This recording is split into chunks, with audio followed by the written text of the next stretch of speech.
Hello everyone, welcome to Indian judicial service. आज की इस वीडियो में हम लोग जो है इन्वेस्टिगेशन, इंक्वायरी, ट्रायल और कंप्लेन एंड एफआईआर के बीच में जो अंतर हैं, जो बेसिक डिफरेंसेस हैं between the investigation, inquiry and trial and complain and FIR, तो उस पर डिस्कस करेंगे। साथ ही कुछ इंपॉर्टेंट केसेस होंगे जो कि एफआईआर और कंप्लेन से रिलेटेड हैं, तो उन पर भी डिस्कस कर लिया जाएगा। तो इस वीडियो में ये चीज़ आती है। वीडियो के लास्ट में एक क्वेश्चन पूछा जाएगा जो कि आप लोगों को सभी को उसका उत्तर देना है। और वीडियो स्टार्ट करने से पहले आप सभी का धन्यवाद हमारे चैनल को सपोर्ट करने के लिए, और इसी तरह से हमारे चैनल को सपोर्ट करते रहिए और वीडियोस को लाइक कीजिए और शेयर कीजिए। Specially thanks for those and who are inspiring us. Now come to the point. तो सबसे पहले हम लोग जो है यहाँ पर इन्वेस्टिगेशन एंड इंक्वायरी का डिफरेंस देखते हैं। तो इन्वेस्टिगेशन जिसको हम लोग अन्वेषण कहते हैं हिंदी में, और इंक्वायरी जिसको हम लोग जाँच कहते हैं। तो ये चीज़ आती है। इनकी देखिए जो डेफिनेशन दी गई है वो 2H में दी गई है इन्वेस्टिगेशन की, और जबकि जो इंक्वायरी की डेफिनेशन सीआरपीसी के सेक्शन 2G में दी गई है। ठीक है, तो फर्स्ट डिफरेंस देखते हैं यहाँ पे। N investigation is made bye police officer. ये बहुत ही महत्वपूर्ण पॉइंट है यहाँ पे। जो इन्वेस्टिगेशन है यानी अन्वेषण है वो किसके द्वारा कंडक्ट किया जाता है? तो वो पुलिस ऑफिसर के द्वारा कंडक्ट किया जाता है। ऑफिसर और by a some person authorize by magistrate, या तो पुलिस ऑफिसर के द्वारा किया जाता है या ऐसे व्यक्ति के द्वारा किया जाता है जो कि मजिस्ट्रेट के द्वारा प्राधिकृत है, यानी ऑथराइज किया गया ऐसा कोई भी व्यक्ति वो भी इन्वेस्टिगेशन कर सकता है। जबकि अगर हम लोग देखें इंक्वायरी को, तो inquiry is made by magistrate, यानी जो इंक्वायरी है वो मजिस्ट्रेट के द्वारा कराई जाती है, मजिस्ट्रेट के द्वारा की जाती है, और यानी ये चीज़ आती है। और कोर्ट के द्वारा भी कराई जाती है। यहाँ अगला है देखिए, investigation never made by magistrate और कोर्ट। और इन्वेस्टिगेशन जो होती है यानी अन्वेषण है वो कभी भी मजिस्ट्रेट या कोर्ट के द्वारा नहीं किया जाता है, जबकि जो इंक्वायरी यानी जांच है वो मजिस्ट्रेट और कोर्ट के द्वारा ही की जाती है। तो ये पहला अंतर हो जाता है, दोनों में बहुत ही बेसिक अंतर है ये। दूसरा देखते हैं, the object of investigation is to collect evidence. ये बहुत ही महत्वपूर्ण पॉइंट है। For the prosecution of case, यानी जो अन्वेषण है, इन्वेस्टिगेशन है, इसका एक उद्देश्य होता है। तो इसका मुख्य उद्देश्य यही है, साक्ष्यों का एकत्रीकरण करना, साक्ष्यों को इकट्ठा करना, कलेक्ट करना। To collect evidence is a basic difference and basic object of the investigation. तो यही सबसे बेसिक इन्वेस्टिगेशन और इंक्वायरी का यहाँ पर अंतर है। यानी जो ऑब्जेक्ट ऑफ इन्वेस्टिगेशन है वो कलेक्ट एविडेंस है, जबकि अगर हम इंक्वायरी को देखें तो object of inquiry is determine the truth or false of certain fact with the view to take in further action. यानी यहाँ पर जो इंक्वायरी है, जांच का जो उद्देश्य होता है वो किसी तथ्य की सच्चाई के बारे में। जैसे कोई तथ्य है कि जैसे मान लीजिए कि एक व्यक्ति है लल्ली नाम से व्यक्ति है, इसने कोई अपराध किया है, इसके विरुद्ध कोई साक्ष्य आया, कोई तथ्य आया, उस तथ्य को न्यायालय ये जानना चाहेगा कि क्या ये तथ्य जो है वो सही है, सच्चा है, या ये फॉल्स है। तो उस फैक्ट के बारे में सच्चाई जानने के लिए जो न्यायालय जो भी कार्रवाई करता है उस कार्रवाई को कहते हैं यहाँ पर जो है जांच।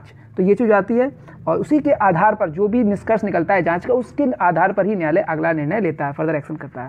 ठीक है, तो ये चीज़ आती है। बाकी देखते हैं third point, investigation is the first stage of criminal case. तो बिल्कुल ही यहाँ पर जो इन्वेस्टिगेशन है वो एक पहला स्तर है, फर्स्ट स्टेज है, यानी अन्वेषण जो है वो फर्स्ट स्टेज है आपराधिक मामलों का, जबकि जो यहाँ पर जांच है वो द्वितीय स्टेज है आपराधिक मामलों की। चौथे पॉइंट पे आते हैं, investigation is not a judicial proceeding. देखिए, जब भी कोई न्यायालय या कोई मजिस्ट्रेट न्याय को दिलाने के लिए जितने भी कार्य करता है, जो भी क्रियाएं करता है, जिसमें कि आपका इंक्वायरी है, ट्रायल है, जजमेंट देता है, वो सारी क्रियाएं जिसके आधार पर वो जजमेंट देता है वो सारी जुडिशियल प्रोसीडिंग के अंदर आती हैं। परंतु जो इन्वेस्टिगेशन है ये जुडिशियल प्रोसीडिंग नहीं है, जबकि इंक्वायरी जो है वो जुडिशियल प्रोसीडिंग है, यानी ये एक न्यायिक क्रिया है, जबकि यहाँ पर जो अन्वेषण है ये जुडिशियल प्रोसीडिंग नहीं है। तो ये यहाँ पर चौथा अंतर हो जाता है। ठीक है, तो ये इन्वेस्टिगेशन और इंक्वायरी के बेसिक अंतर हैं। नेक्स्ट आते हैं हम लोग यहाँ पे ट्रायल और इंक्वायरी पे। तो ठीक है, तो देखिए, trial is always for an offence, यानी जो ट्रायल होता है ये सिर्फ ऑफेंस के लिए ही होता है। यानी वो भी खास तौर से जो ट्रायल्स होते हैं ये बहुत ही जो सीरियस केसेस है उनमें ज़्यादा रहता है। कभी कभी जो बहुत ही माइनर केपीटी केसेस होते हैं उनमें ट्रायल ना होकर सीधा ही वहाँ पर प्ली ऑफ गिल्टी करके और उसको कन्विक्ट कर दिया जाता है, और कभी कभी बहुत ही समरी ट्रायल भी किया जाता है छोटे केसेस में। मगर ये जो ट्रायल है वो ऑलवेज ऑफेंस के लिए होता है, सबसे बेसिक इंपॉर्टेंट थिंग ये है। जबकि हम लोग अगर इंक्वायरी को देखते हैं तो इंक्वायरी जरूरी नहीं है कि ये ऑफेंस के लिए हो, ये नॉन ऑफेंशियल एक्टिविटीज़ में भी इंक्वायरी मजिस्ट्रेट जो है वो करा सकता है, तो न्यायालय कोर्ट भी करा सकता है। तो ये चीज़ आती है। तो inquiry does not necessary related to only offences, यानी ये अपराध के लिए जरूरी नहीं। जैसे एग्जांपल दिया है कि inquiry made in dispute related to an immovable property with regard to possession public nuisance और फॉर मेंटेनेंस ऑफ वाइफ्स। तो क्लियरली यहाँ बताया गया कि इंक्वायरी देखिए अगर किसी दो पार्टियों में प्रॉपर्टी का डिस्प्यूट हो जाता है, इन्वॉल्व बेसिकली ज़मीन है, लैंड है और जो है बिल्डिंग्स हैं, इस तरह की हैवी मशीन्स हैं, तो उनकी अगर कोई डिस्प्यूट होती है उनके पोजेसन के लिए, उनकी राइट पोजेसन के लिए, तो उस कंडीशन पे भी क्या होता है कि मजिस्ट्रेट और कोर्ट्स जो है वो इंक्वायरी कंडक्ट करा सकते हैं और पता लगा सकते हैं कि आखिर फैक्ट के पीछे सच्चाई क्या है। तो यहाँ पर इंक्वायरी हो सकती है। बाकी ट्रायल जो है ये ऑलवेज जो है ऑफेंस के लिए, क्रिमिनल ऑफेंस के लिए होता है। यहाँ पर ये सिविल मैटर है। देखिए जब भी डिस्प्यूट, जो पोजेसन के डिस्प्यूट आते हैं या इस तरह के डिस्प्यूट आ रहे हैं, पोजेसन्स के लिए आ रहे हैं, तो ये जो है सिविल मैटर्स में भी इंक्वायरी कराई जा सकती है। ठीक है, तो ये अपराध के लिए हो जाता है, यहाँ पे ये अपराध के सिवा अन्य कारणों में भी हो सकता है। ठीक है, तो ये जाता है। नेक्स्ट देखते हैं, a trial and in acquittal और कन्विक्शन ऑफ एन एक्यूज। यानी जो ट्रायल है, विचारण है, ये कब समाप्त होता है? देखिए ट्रायल यानी विचारण जो है या तो दोष मुक्ति या दोष सिद्धि पे ही समाप्त होता है। या तो दोष मुक्त कर दिया जाएगा अपराधी को, या फिर जो है उसको दोष सिद्ध कर दिया जाएगा और उसको सजा सुना दी जाएगी। तो इस कंडीशन पे ट्रायल समाप्त हो जाता है। जबकि इंक्वायरी का कब खत्म होती है? Inquiry into offence never ends in conviction और एक्विटल। यानी इंक्वायरी जो है वो ऑफेंस जो है खत्म नहीं हुआ, यानी कन्विक्शन और एक्विटल पे इंक्वायरी खत्म नहीं होती है। इंक्वायरी का उद्देश्य सिर्फ तथ्यों का पता लगाना होता है, तथ्य के पीछे सच्चाई क्या है। तो उससे यहाँ जो है अपराधी के एक्विटल और कन्विक्शन से संबंध नहीं होता है। ठीक है, ये चीज़ आती है। थर्ड पॉइंट पे आते हैं, trial is the examination and determination of accuse by a judicial tribunal. यानी ट्रायल जो है देखिए वो क्या करता है, वो एग्जामिनेशन करता है और डिटरमाइन करता है और किसके द्वारा कॉज्ड बाय द, यानी कि ट्रायल जो है उसमें सारी चीज़ें आती है। एग्जामिनेशन ऑफ विटनेस आता है, डिटर्मिनेशन यानी कि निर्णय लेने की, पता लगाने की तथ्यों के सही कि ये निर्णय लिया जाएगा किस उन आधारों पर जिनके आधार पर जो है न्यायालय निर्णय लेता है और किसी व्यक्ति को दोष सिद्ध या दोष मुक्ति करता है, तो वो सारी चीज़ें ट्रायल में आ जाती हैं। यानी एग्जामिनेशन ऑफ विटनेस है, एविडेंस को देखना कि क्या इसमें सच्चाई, उनके आधार पर निर्णय लेना, सारी चीज़ें ट्रायल में आती हैं। जबकि इंक्वायरी क्या करता है? Inquiry include every inquiry other than a trial conduct by magistrate और कोर्ट। तो ये देखिए, ये क्लियर सी जो इंक्वायरी की डेफिनेशन है उसी के तहत यहाँ पे आ रहा है। यानी इंक्वायरी जो है किस में दी गई है? इंक्वायरी दी गई है 2G में। तो 2G है CRPC, उसमें इंक्वायरी की बात की है। यानी जांच जो है इसमें सभी जांचें शामिल हैं और इसमें ट्रायल यानी विचारण जो है मजिस्ट्रेट के द्वारा जो विचारण किया जाता है वो शामिल नहीं होता है। तो ये चीज़ आती है। बाकी देखते हैं, ट्रायल फॉलो द इंक्वायरी। बिल्कुल यहाँ पर जो ट्रायल है वो इंक्वायरी को फॉलो करता है। यानी ट्रायल में प्रक्रिया में इंक्वायरी के द्वारा जो तथ्यों का पता चलता है, ये तथ्य सही है कि गलत है, उसके द्वारा भी ट्रायल को आगे बढ़ाया जाता है और आगे निर्णय लेने में सहायता ली जाती है। ठीक है, और यह जबकि हम लोग इंक्वायरी देखते हैं, inquiry is a proceed of trial, यानी ट्रायल से पहले की एक प्रक्रिया है, देखा जाए उससे जो है, तो यहाँ पर ये इंक्वायरी हो जाती है। तो ये चीज़ है। बाकी लास्ट देख लेते हैं, trial is the third stage. तो बिल्कुल यहाँ पर अगर हम लोग देखें तो फर्स्ट स्टेज अभी हम लोगों ने इन्वेस्टिगेशन को कहा था, तो सेकंड स्टेज यहाँ पर हम लोगों का यहाँ पर इंक्वायरी हो जाता है, यानी जांच हो जाती है, और थर्ड स्टेज जो है ये जो है ट्रायल हो जाता है। तो बिल्कुल यहाँ पे जो है ट्रायल थर्ड स्टेज हो जाती है, जबकि inquiry is the second stage in criminal case, विशेषतः यानी क्रिमिनल आपराधिक मामलों में ये थर्ड स्टेज हो जाती है। ठीक है, तो ये हो जाता है इंक्वायरी और trial. Now come to the difference between the complain and FIR। So this is very important. यानी यहाँ पर हम लोग जो है परिवाद और FIR यानी प्रथम सूचना रिपोर्ट के बीच में अंतर देखेंगे। तो पहला अंतर, तो सबसे पहला अंतर डेफिनेशन का है। यानी जो complain is defined under section 2D of CRPC, यानी जो कंप्लेन है यानी परिवाद है उसकी परिभाषा 2D में दी गई है। अब 2D में कहा क्या गया है? तो 2D कहता है any allegation made orally, so any allegation made orally और रिटन, सो मेड ओरली और रिटन टू द मजिस्ट्रेट। तो किसके पास एलिगेशन लगाया जाएगा, आरोप किस पे लगाया जाएगा? मजिस्ट्रेट के सामने लगाया जाएगा। और कैसे दिया जाएगा? ओरली, मौखिक या होगा, लिखित दिया जाएगा। किस चीज़ के लिए? With a view to his taking action under this code. इस आशय से दिया जाएगा, इस नज़रिए से दिया जाएगा कि मजिस्ट्रेट उस पर एक्शन लेगा, उस पर जो है मजिस्ट्रेट कार्रवाई करेगा।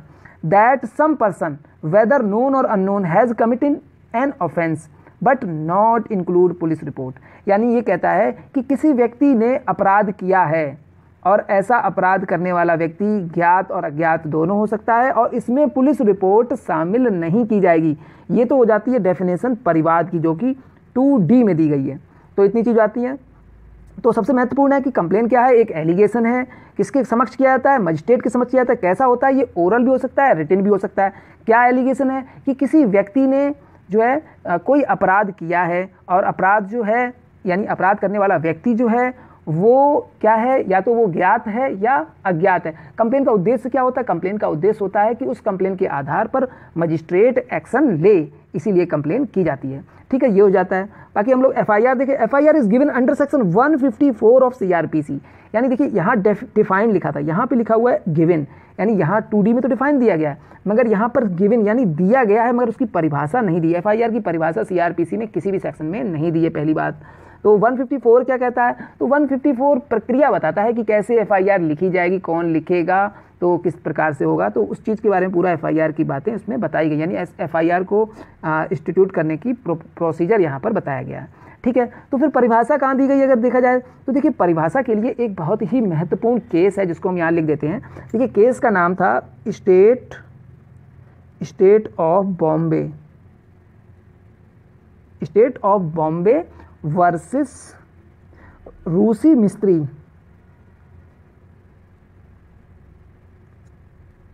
तो स्टेट ऑफ बॉम्बे वर्सेस रूसी मिस्त्री का जो केस है एंड अनदर्स, और ये केस का साइटेशन है 1959। तो इस केस में हुआ क्या कि इस केस में एफआईआर की डेफिनेशन जो है कोर्ट के द्वारा दी गई।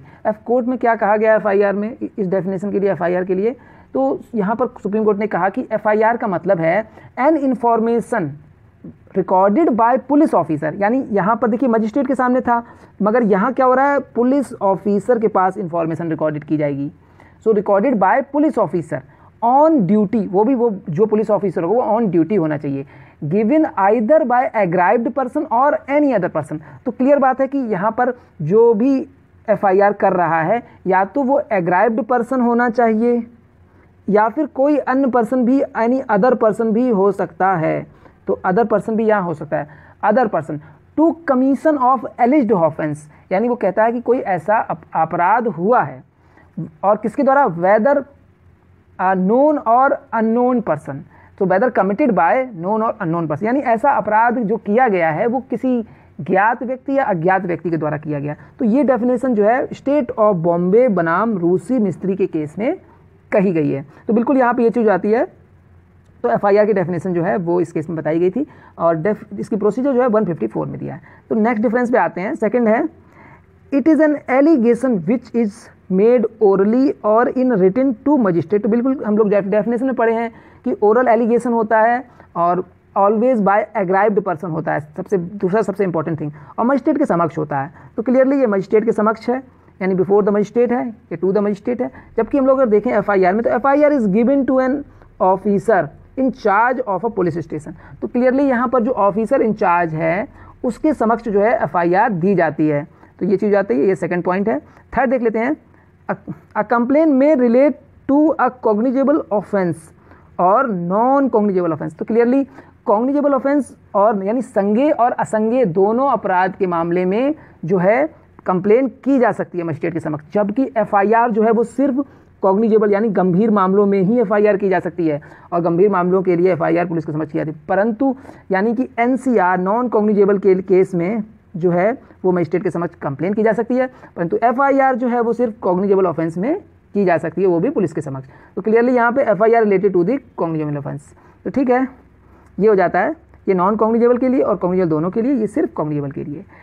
आते हैं नेक्स्ट फोर्थ पॉइंट पे, a magistrate take cognizance of an offence on a complain made by him but he can not do so in FIR. यानी जो मजिस्ट्रेट है वो संज्ञान ले सकता है, कॉग्निजेंस ले सकता है, किसके आधार पे, of an offence of complain की, कंप्लेन के आधार पे मजिस्ट्रेट संज्ञान ले सकता है, जबकि वो एफआईआर के आधार पे संज्ञान नहीं लेता है मजिस्ट्रेट देखिए संज्ञान कब लेता है, मजिस्ट्रेट संज्ञान लेता है तीन तरीके से। पहला तरीका तो कंप्लेन से ले लेगा, दूसरा तरीका है पुलिस रिपोर्ट से ले लेगा, और तीसरा है सू मोटो ले लेगा, यानी वो या तो स्वयं से ले ले, स्वयं संज्ञान ले ले, या पुलिस रिपोर्ट के आधार पे ले ले, या कंप्लेन के आधार पे ले ले। तो इन तीन ही आधारों पर मजिस्ट्रेट जो है संज्ञान लेता है, और मजिस्ट्रेट एफआईआर के आधार पे संज्ञान नहीं ले सकता है। वो पुलिस रिपोर्ट के आधार, जो कि एफआईआर के बाद अन्वेषण करेगी पुलिस रिपोर्ट, उसके बाद जो पुलिस रिपोर्ट तैयार की जाएगी जिसको 173 में भेजा जाएगा, उसके आधार पर पुलिस जो है मजिस्ट्रेट संज्ञान लेगा। तो ठीक है यहाँ पे, जबकि देखिए फोर्थ पॉइंट पे कि एफआईआर में कैसे कॉग्निजेंस लिया जाता है। तो in FIR magistrate take cognizance on report of police officer, यानी जो पुलिस रिपोर्ट होती है जो कि सेक्शन 173 के थ्रू पुलिस जो है मजिस्ट्रेट को भेजती है, under section 190 sub section 1 clause B में जो है पुलिस रिपोर्ट के आधार पर कॉग्निजेंस मजिस्ट्रेट ले सकता है, यानी मजिस्ट्रेट जो है वो पुलिस रिपोर्ट के आधार पर संज्ञान ले सकता है। तो ये चीज़ क्लियरली बताई गई है। देखिए सेक्शन 190 जो है वो संज्ञान लेने की पावर यानी power of cognizance, power of magistrate to take cognizance के बारे में बात की गई है, जिसमें डिफरेंट टाइप्स यानी मजिस्ट्रेट जो है डिफरेंट बेसिस पे के आधार पर कॉग्निजेंस लेता है। तो यहाँ पर जो FIR के थ्रू पुलिस रिपोर्ट जारी होती है, जो पुलिस ऑफिसर भेजता है, उसके आधार पर मजिस्ट्रेट जो है section 190 sub section 1 clause B में पुलिस संज्ञान लेता है। ये चीज़ आती है। लास्ट पॉइंट पे आते हैं, question point 5, the complaint does not include the report of police officer, यानी जो कंप्लेन है तो यहाँ पे कंप्लेन जो है उसमें पुलिस रिपोर्ट को शामिल नहीं किया जाता है। तो क्लियरली यहाँ पर जो हम लोग की डेफिनेशन दी गई है 2D, उसमें भी बताया गया इसमें कंप्लेन शामिल में पुलिस रिपोर्ट शामिल नहीं होती है। तो ठीक है, ये चीज़ आती है। बाकी जो FIR है, FIR ऑफ एन ऑफेंस में be given by anybody including police officer. तो जो पुलिस यानी जो FIR है वो दी जा सकती है किसी भी व्यक्ति के द्वारा जिसमें पुलिस ऑफिसर भी शामिल है। तो ये चीज़ आती है। तो ठीक है, तो इसी के साथ जो है इस वीडियो को समाप्त करते हैं। अगर वीडियो पसंद आया है तो वीडियोस को लाइक जरूर कर दीजिए। अब आते हैं हम लोग क्वेश्चन ऑफ द डे पे। The question of the day is under which section the magistrate has the power to direct the police to investigate into an offence in CRPC। Again I repeat the question, under which section the magistrate has power to direct the police to investigate into an offence in CRPC। मतलब किस धारा में जो magistrate को ये शक्ति दी गई है कि वो पुलिस अधिकारी को अन्वेषण करने के लिए निर्देश दे सकता है। इस प्रश्न का उत्तर आप सभी लोगों को कमेंट बॉक्स में देना है। और अगर वीडियो पसंद आया तो वीडियो को लाइक जरूर कर दीजिए। चैनल अभी तक सब्सक्राइब नहीं किया है तो सब्सक्राइब कर लीजिए और जो बेल आइकन का बटन है उसको भी दबा दीजिए, जिससे आगे आने वाले वीडियोज़ का नोटिफिकेशन आप सभी को मिल सके। Thank you for watching Indian judicial service.